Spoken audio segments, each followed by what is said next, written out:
Comment le calme stoïcien peut vous aider à garder le contrôle? Pas le contrôle des événements, ni des autres, ni même des circonstances qui changent sans prévenir. Mais ce contrôle plus discret, plus rare et infiniment plus décisif. Celui de votre esprit face à ce qui arrive. La plupart des gens ne se sentent pas hors de contrôle parce que leur vie est chaotique. Ils le ressentent parce que leur esprit ne s'arrête jamais de vouloir anticiper, corriger, contenir, maîtriser ce qui n'est pas encore là. Il y a une fatigue silencieuse qui naît de cet effort constant, une tension de fond, comme si l'esprit restait en alerte permanente, prêt à intervenir, prêt à réagir, prêt à se défendre contre un futur imaginaire. Ce n'est pas une faiblesse, ce n'est pas un manque de discipline, c'est une confusion profondément humaine, celle qui fait croire que plus vous contrôlez mentalement, plus vous serez en sécurité. Alors vous surveillez vos émotions, vous surveillez vos pensées, vous surveillez les réactions des autres, vous surveillez ce qui pourrait mal tourner. Et paradoxalement, plus vous surveillez, plus l'agitation augmente. Le calme stoïcien commence précisément là où cette lutte s'épuise, non pas en supprimant les émotions, mais en cessant de leur obéir. Non pas en fuyant l'incertitude, mais en apprenant à rester stable à l'intérieur, même quand l'extérieur ne l'est pas. Ce calme n'est pas un état passif, ce n'est pas une paix artificielle, c'est une position intérieure, une manière de se tenir face à la réalité sans se crisper. Beaucoup pensent qu'ils perdront le contrôle s'ils lâchent prise. En réalité, ils découvrent qu'ils n'en avaient jamais autant manqué que lorsqu'ils essayaient de tout retenir. Le stoïcisme ne vous demande pas d'aimer ce qui arrive, ni de le justifier. Il vous apprend à reconnaître ce qui dépend réellement de vous et à retirer votre énergie de ce qui ne dépendra jamais de votre volonté. Dans ce cheminement, quelque chose commence à se déplacer. L'émotion cesse d'être un ordre. La peur cesse d'être une urgence. La pensée cesse d'être un champ de bataille. Et à mesure que cette clarté s'installe, une autre forme de contrôle apparaît. Silencieuse, stable, durable. Ce que vous allez entendre n'a pas pour but de vous exciter ou de vous rassurer artificiellement. Cela vise à vous rendre plus lucide, plus solide, plus calme, au sens le plus exigeant du terme. Car lorsque l'esprit cesse de se débattre contre ce qu'il ne peut gouverner, il retrouve naturellement l'autorité sur ce qui lui appartient vraiment. Le malaise invisible du manque de contrôle. Il existe une forme de fatigue que peu de gens savent nommer. Elle ne vient pas de l'effort physique, ni même d'un excès de responsabilité visible. Elle naît d'un combat intérieur permanent, celui de l'esprit qui tente, sans relâche, de maintenir une emprise sur ce qui n'est pas encore arrivé. Ce malaise est discret. Il ne crie pas, il s'installe. Il accompagne les journées comme un bruit de fond mental, toujours présent, rarement questionné. Vous pouvez avoir une vie extérieure relativement stable et pourtant sentir que quelque chose échappe constamment. Non pas parce que les événements sont incontrôlables, mais parce que l'esprit s'est donné pour mission d'anticiper chaque possibilité, chaque réaction, chaque risque. Cette anticipation devient une forme de tension chronique. L'esprit se projette en avant, imagine, calcule, corrige, et ne revient presque jamais au moment présent. Ce n'est pas de la prudence, c'est une occupation mentale continue. Le problème ne vient pas des émotions elles-mêmes. La peur, l'agitation, l'irritation ne sont pas des ennemis. Elles deviennent problématiques lorsqu'elles prennent le commandement, lorsque chaque sensation intérieure est traitée comme un signal d'alarme exigeant une réponse immédiate. À ce moment-là, l'émotion ne traverse plus l'esprit. Elle le dirige. C'est ainsi que le contrôle se perd sans bruit. Non dans le chaos, mais dans l'excès de vigilance. Plus l'esprit cherche à prévenir l'inconfort, plus il se rend vulnérable à la moindre incertitude. La moindre attente, le moindre silence, la moindre imprévue devient une source de tension. Le mental s'épuise à vouloir tenir le monde en équilibre. Les stoïciens observaient déjà ce phénomène. Ils ne parlaient pas d'un esprit faible, mais d'un esprit mal orienté.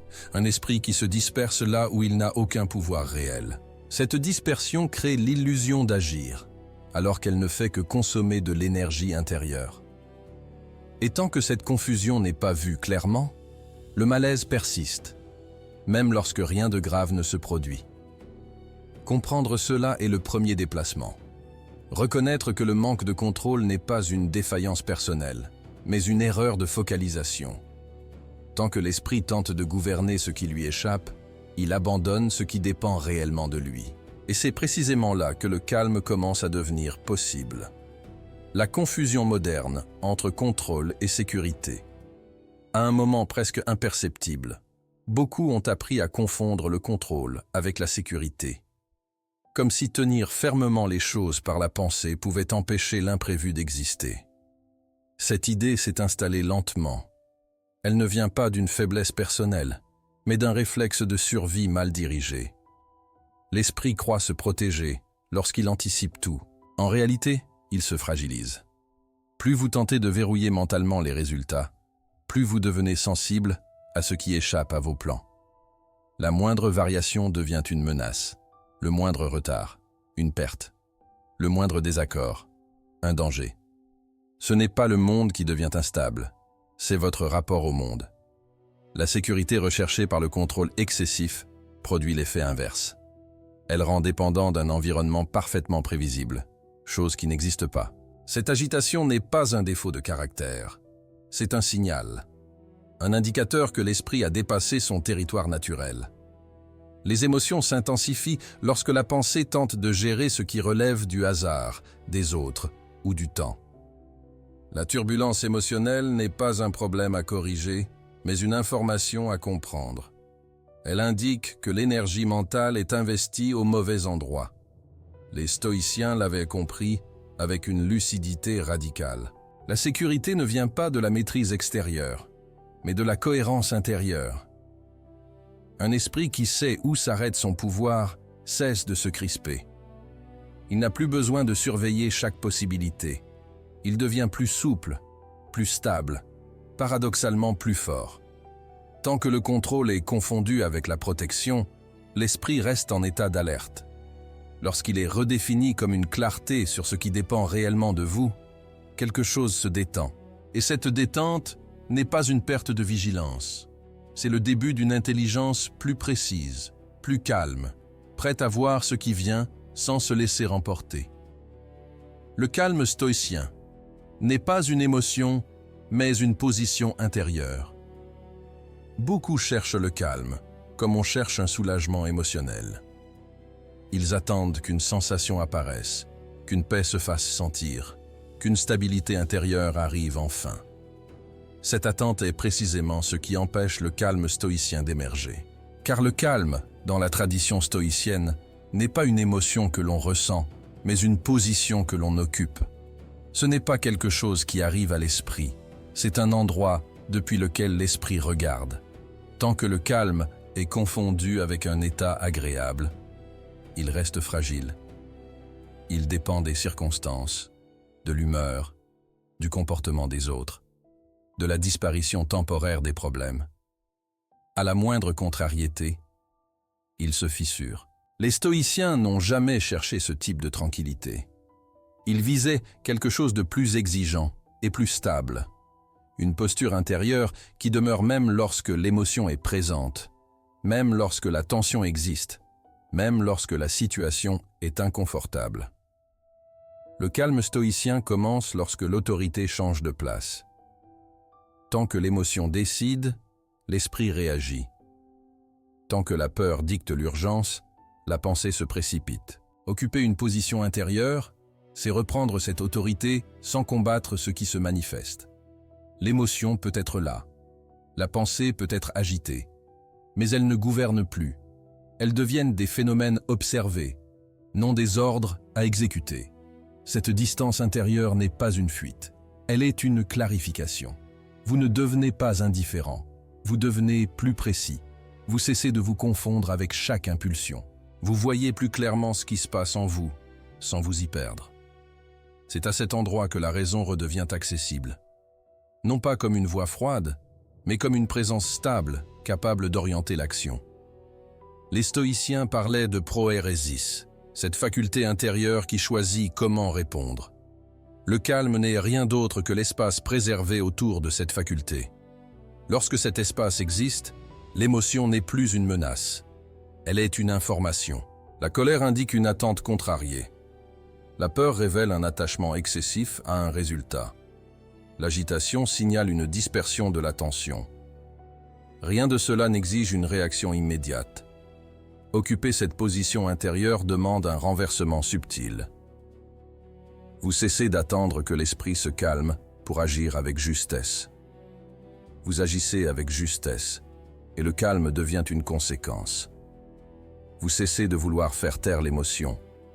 Vous lui retirez simplement le pouvoir de commander. Cette nuance change tout. Elle transforme la lutte intérieure en observation lucide. À mesure que cette posture s'installe, une stabilité nouvelle apparaît. Non pas parce que les émotions disparaissent, mais parce qu'elles ne déterminent plus votre conduite.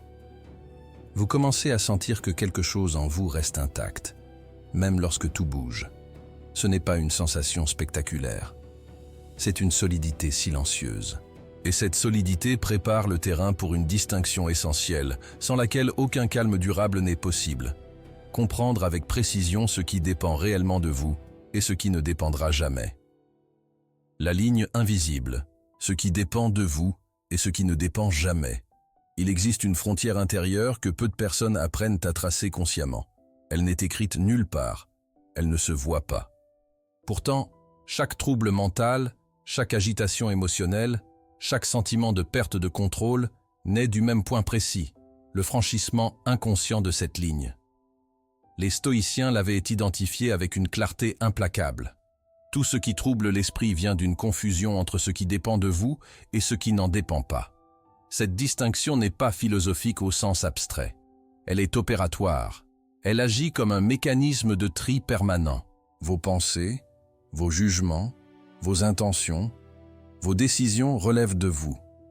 Les événements, les réactions des autres, le passé, le futur, les résultats finaux ne vous appartiennent jamais. Le malaise apparaît lorsque l'esprit tente de gouverner les seconds comme s'il relevait des premiers. Chaque fois que vous ruminez, que vous vous inquiétez, que vous anticipez avec tension, observez ce qui se passe réellement. L'esprit débat avec la réalité. Il argumente contre ce qui est déjà là ou contre ce qui n'est pas encore arrivé. Il cherche à imposer sa volonté à des éléments fondamentalement hors de portée. Cette lutte est silencieuse, mais constante.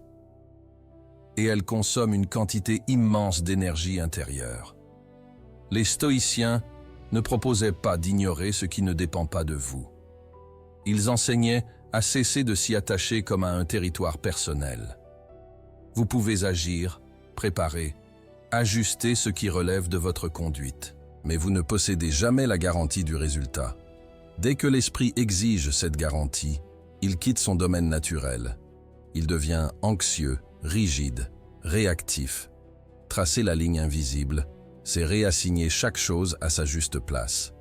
Une pensée intrusive relève de vous dans la mesure où vous décidez de l'alimenter ou non. Une émotion surgit sans vous demander la permission, mais votre réponse vous appartient. Une situation extérieure peut être difficile, injuste ou imprévue, mais la manière dont vous la jugez et la manière dont vous y répondez restent sous votre autorité. Lorsque cette distinction devient claire, un phénomène précis se produit. L'esprit cesse de gaspiller son énergie dans des combats perdus d'avance. Il se retire de ce qui échappe à sa prise. Ce retrait n'est pas une défaite, c'est un acte d'intelligence. À l'instant même où l'esprit cesse d'argumenter avec la réalité, une forme de paix commence à s'installer.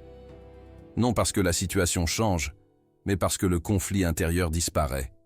La paix stoïcienne ne vient jamais de l'obtention de ce que vous voulez. Elle vient de la cessation de la revendication sur ce que vous ne pouvez posséder. Tant que l'esprit exige que le monde se conforme à ses attentes, il reste dépendant. Lorsqu'il accepte ses limites avec lucidité, il retrouve une liberté intérieure inattendue. Cette ligne invisible devient alors un outil quotidien. À chaque tension, vous pouvez revenir à cette question simple et radicale. Cela dépend-il réellement de moi? Si la réponse est non, l'esprit apprend à se retirer. S'il s'agit de oui, alors l'action devient claire, sans agitation inutile. Et c'est précisément cette clarté qui prépare l'étape suivante. Car une fois que l'esprit cesse de lutter contre ce qui ne dépend pas de lui, il devient capable d'une force souvent mal comprise, l'acceptation du destin, non comme résignation, mais comme puissance intérieure. Accepter le destin sans résignation, la force méconnue. Pour beaucoup, le mot acceptation évoque immédiatement une forme de renoncement. Comme si accepter ce qui arrive signifiait se soumettre, abandonner toute volonté, cesser d'agir. Cette confusion empêche de comprendre l'une des forces les plus profondes du stoïcisme. Accepter le destin n'est pas plier, c'est cesser de gaspiller sa puissance intérieure dans une résistance inutile. La résistance mentale est souvent invisible. Elle ne prend pas toujours la forme d'une révolte ouverte. Elle se manifeste par des pensées répétitives, des scénarios alternatifs, des si seulement, des regrets ou des projections anxieuses. L'esprit lutte contre ce qui est déjà là ou contre ce qui pourrait advenir. Cette lutte ne modifie rien à la réalité, mais elle altère profondément votre clarté et votre stabilité. Les stoïciens parlaient de ce qui arrive comme de ce qui devait arriver, non par fatalisme aveugle, mais par lucidité. Le passé est figé. Le présent est tel qu'il est. Le futur échappe à toute garantie. Continuer à s'y opposer intérieurement, c'est refuser les limites naturelles de l'action humaine. Accepter le destin, c'est reconnaître ses limites sans s'y identifier comme à une défaite. Lorsqu'un événement survient, il y a deux couches distinctes. La première est le fait brut. La seconde est la résistance mentale que l'on y ajoute. La souffrance inutile naît presque toujours de la seconde couche.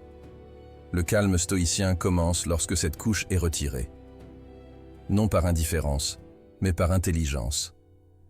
Vous cessez de demander à la réalité d'être autre chose que ce qu'elle est. Cette acceptation libère une énergie considérable. Tant que l'esprit combat l'inévitable, il est dispersé. Lorsqu'il accepte, il se rassemble. Ce rassemblement intérieur permet une action plus juste, plus précise, plus efficace, là où une action est encore possible. L'acceptation ne supprime pas l'effort, elle l'oriente. Accepter le destin, c'est aussi reconnaître que tout ne vous est pas personnellement adressé. Les revers, les retards, les pertes ne sont pas des attaques ciblées contre votre valeur ou votre intelligence. Ils font partie de l'ordre des choses. Cette compréhension allège immédiatement la charge émotionnelle. L'événement cesse d'être interprété comme une injustice intime. Il devient un fait à rencontrer avec raison. Les stoïciens ne cherchaient pas à se convaincre que tout est bon. Ils cherchaient à être suffisamment solides pour rencontrer ce qui arrive sans se désagréger intérieurement. Cette solidité repose sur un principe simple. Ce que vous ne pouvez changer doit être porté sans révolte. Ce que vous pouvez influencer doit être travaillé sans agitation. Lorsque cette posture s'installe, une transformation discrète s'opère. L'esprit devient moins contracté. Les émotions circulent sans s'accumuler. La peur perd de son caractère tyrannique. Non parce que le danger disparaît, mais parce que l'esprit n'y ajoute plus de résistance inutile. Et à partir de cette acceptation lucide, une autre compréhension devient possible. Celle du mécanisme par lequel les émotions perdent naturellement leur pouvoir lorsqu'elles cessent d'être combattues. Ce qui change quand vous cessez de vouloir tout maîtriser. Il y a un moment précis, souvent discret, où l'esprit réalise qu'il n'a plus besoin de tout tenir. Rien ne s'effondre. Rien ne disparaît. Le monde continue exactement comme avant. Mais à l'intérieur, quelque chose se relâche. Cette détente n'est pas une victoire émotionnelle, c'est une conséquence logique. L'esprit cesse enfin de porter ce qui ne lui appartient pas. Lorsque vous arrêtez de vouloir tout maîtriser, la première chose qui change n'est pas extérieure. C'est la charge mentale. Les pensées cessent de tourner en boucle autour des mêmes scénarios. Les projections perdent de leur intensité.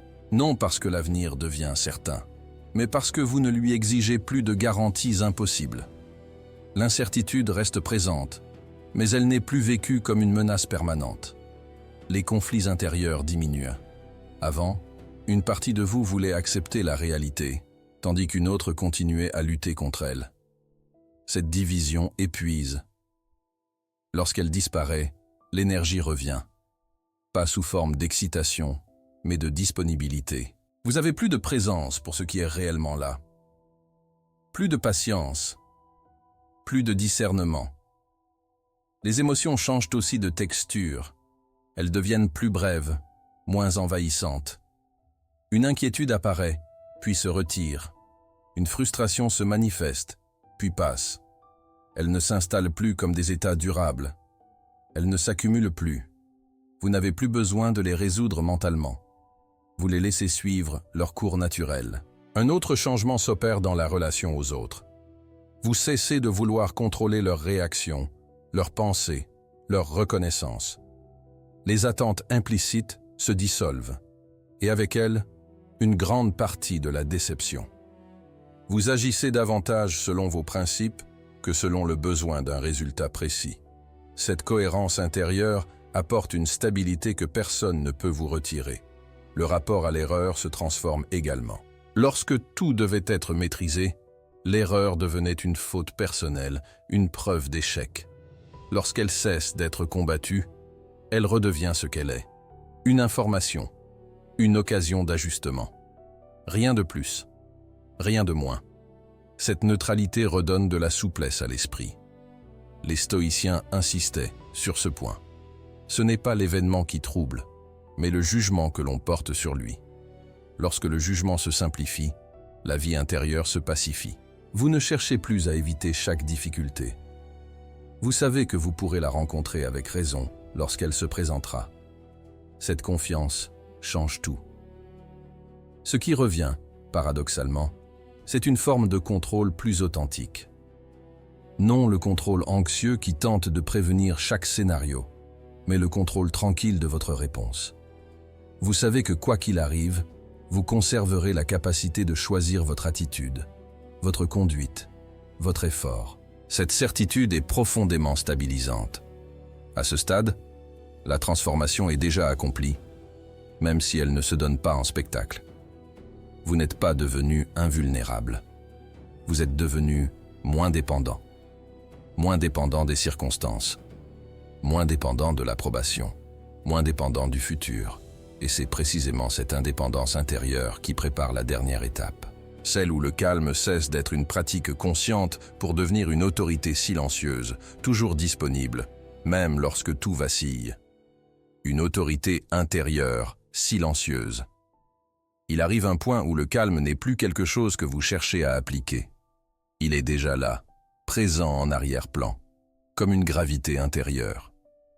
Vous ne le convoquez plus. Vous vous appuyez sur lui. Cette autorité silencieuse ne s'impose pas par la force. Elle se manifeste par l'absence de lutte inutile, par une stabilité qui ne dépend plus des circonstances. À ce stade, le monde n'est pas devenu plus prévisible. Les événements continuent d'apparaître sans avertissement. Les autres restent libres d'agir comme ils l'entendent. L'incertitude n'a pas disparu. Ce qui a changé, c'est le lieu depuis lequel vous rencontrez tout cela. Vous n'êtes plus placé à l'intérieur de chaque émotion, de chaque pensée, de chaque projection. Vous êtes légèrement en retrait, suffisamment proche pour agir, suffisamment distant pour ne pas être emporté. Cette autorité intérieure ne cherche pas à dominer quoi que ce soit. Elle ne contrôle pas les résultats. Elle n'exige pas que la réalité se conforme à vos attentes. Elle veille simplement à une chose essentielle. Que votre conduite reste alignée avec ce qui dépend réellement de vous. Vos jugements, vos intentions, vos choix, votre effort. Tout le reste est accueilli sans revendication. Les stoïciens parlaient de cette posture comme d'une souveraineté intérieure. Non pas un pouvoir spectaculaire, mais une maîtrise discrète. Vous cessez de négocier avec la réalité. Vous cessez de demander aux circonstances de vous rassurer. Vous ne cherchez plus à vous protéger émotionnellement en permanence. Vous savez que, quoi qu'il arrive, vous pourrez répondre avec raison. Cette certitude transforme profondément la manière d'habiter votre esprit. Les pensées ne s'emballent plus de la même façon. Lorsqu'une inquiétude surgit, elle est vue pour ce qu'elle est. Une hypothèse. Lorsqu'une peur apparaît, elle est reconnue sans être amplifiée. Lorsqu'une contrariété se présente, elle est traversée sans devenir une identité. Vous n'avez plus besoin de vous convaincre. Vous constatez. L'autorité intérieure silencieuse se reconnaît à un signe précis. Vous n'avez plus besoin d'avoir raison émotionnellement. Vous n'avez plus besoin de réagir pour affirmer votre existence. Vous pouvez laisser passer, attendre, choisir. Cette retenue n'est pas une inhibition, c'est une liberté retrouvée. La liberté de ne pas être entraîné là où vous ne souhaitez pas aller. À partir de là, l'action devient plus rare, mais plus juste. Vous parlez moins sous l'effet de l'impulsion. Vous agissez moins sous la pression. Chaque geste porte davantage de cohérence. Non parce que vous calculez davantage, mais parce que vous êtes moins dispersé. L'esprit n'est plus occupé à se défendre. Il est disponible. Ce calme n'est pas spectaculaire. Il ne cherche pas à être vu. Il ne se manifeste pas par une posture extérieure. Il se reconnaît dans la manière dont vous traversez les moments ordinaires, dans votre capacité à rester stable quand rien ne va dans votre sens, dans votre aptitude à ne pas confondre urgence et importance, dans votre choix répété de la raison plutôt que de la turbulence. Le monde reste incertain. Il l'a toujours été. Le stoïcisme ne promet pas de l'adoucir. Il offre quelque chose de plus fiable, un point d'appui intérieur qui ne dépend ni du succès, ni de l'échec, ni de l'approbation. Lorsque ce point d'appui est établi, le contrôle cesse d'être une obsession. Il devient une conséquence naturelle de la compréhension. C'est ainsi que le calme stoïcien accomplit sa fonction la plus profonde. Il ne supprime pas la difficulté. Il vous rend capable de la rencontrer sans vous perdre. Et depuis cet endroit, même lorsque tout vacille, quelque chose en vous demeure intact, silencieux, stable, disponible.